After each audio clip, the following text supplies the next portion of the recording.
Therefore, from now on, we regard no one according to the flesh. Even though we have known Christ according to the flesh, yet now we know him thus no longer. 2 Corinthians chapter 5, verse 16. The new knowing of Christ. Magandang umaga, Taguig City. Pastor Jim Tarug po at tayo ay nasa programang Source of Strength. The new knowing of Christ.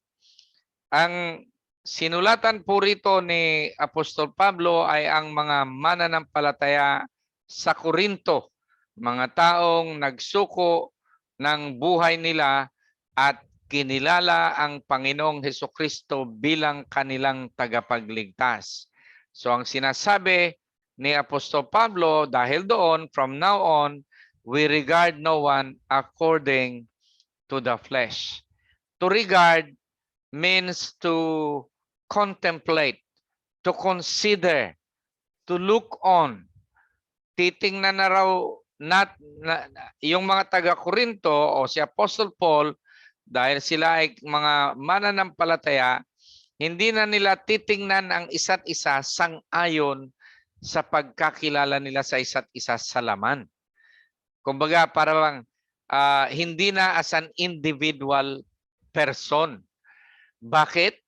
Nagbigay ng parallel truth si Apostle Paul nung sinabi niya rito, even though we have known Christ according to the flesh, yet now we know him thus no longer. Before, yung mga mananampalataya, nakilala nila si Kristo in the flesh as an individual person.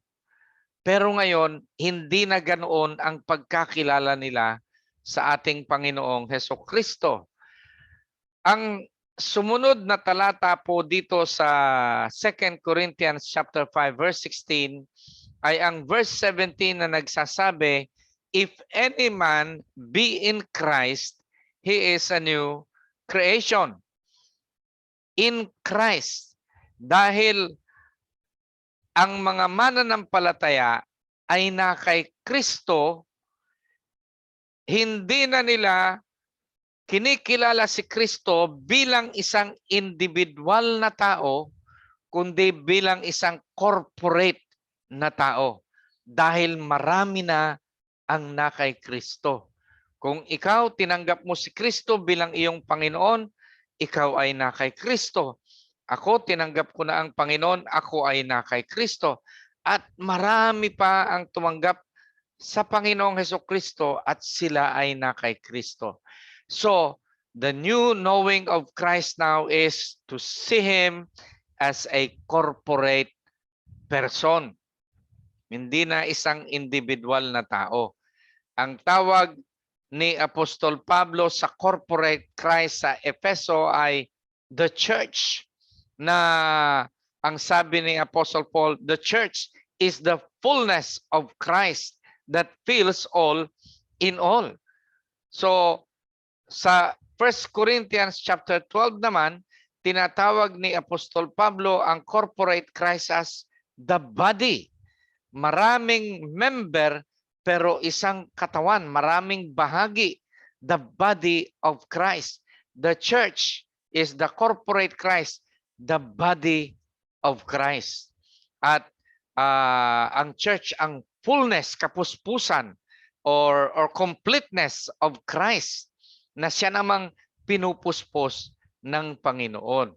Kaya lahat po tayo na nagsuko ng buhay sa Panginoon, dapat pag tinignan natin ang isa't isa, hindi na bilang isang separate individual, kundi bilang isang kabahagi ng katawan ni Kristo. Kaya pag sinaktan kita, sinasaktan ko ang aking sarili dahil tayo ay bahagi lang ng isang katawan. So, how can we not be united kung tayo ay bahagi ng isang katawan? Ang katawan ni Kristo. Ganito na po natin titingnan ang isa't isa at ganito na rin natin tinitingnan ang Panginoong Hesukristo.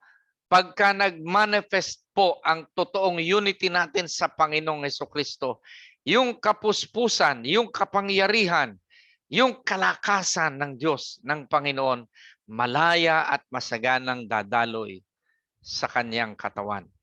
Tayo po ay manalangin. Kami po ay nagpapasalamat, O Diyos, dahil ibinigay mo ang Panginoong Hesukristo na matay sa krus, binayaran ng aming kasalanan, at kami na nagsuko ng buhay sa Kanya ay naging bahagi ng Kanyang katawan. Siyang ulo, kami ngayon ang katawan. Tulungan mo po na baguhin namin ang pananaw, pagkilala sa isa't isa na kami ay bahagi na ng iisang katawan. Kung magkagayon, dadaloy ang iyong kapangyarihan sa iyong katawan. Sa lahat ng nakikinig, Panginoon, maranasan din nila ang Panginoong Hesukristo sa pagkilala at pagtanggap at pagsuko sa iyo bilang kanilang Panginoon at tagapagligtas. At dito po sa Taguig, mangyari po yan upang ang kapangyarihan mo ay masaganang dumaloy sa aming lungsod. At anuman ang